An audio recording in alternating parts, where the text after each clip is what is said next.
कहते हैं, एक जमाना था जब भारत सिर्फ एक देश नहीं था, बल्कि एक सपना था, जहां नदियों में अमृत बहता था और जमीन पर देवता चलते थे।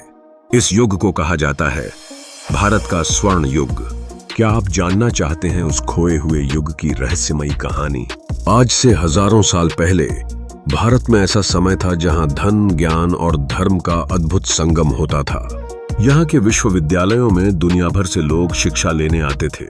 तक्षशिला, नालंदा और विक्रमशिला जैसे ज्ञान के मंदिर सिर्फ किताबें नहीं, जीवन की गहराइयों को सिखाते थे।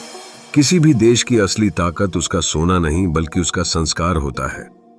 और भारत उस समय इन दोनों में सबसे आगे था।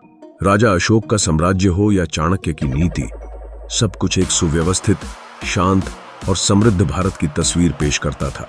लेकिन फिर धीरे धीरे आया बदलाव।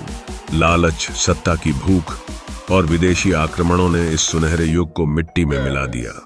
पर कहते हैं ये युग पूरी तरह खत्म नहीं हुआ। कुछ संतों का मानना है कि हिमालय की वादियों में एक गुप्त स्थान है, जहां अब भी वह स्वर्ण युग जीवित है। एक ऐसा रहस्य जो सिर्फ एक सच्चे, निस्वार्थ इंसान को ही मिलेगा। क्या आप भी उस छुपे हुए स्वर्ण युग को खोजना चाहते हैं? क्या आप मानते हैं कि भारत का वो गौरवशाली समय फिर लौट सकता है? अगर हाँ, तो इस वीडियो को लाइक करें, चैनल को सब्सक्राइब करें और कमेंट में लिखें, मैं तैयार हूं। अगली कहानी में मिलते हैं एक और रहस्य के साथ।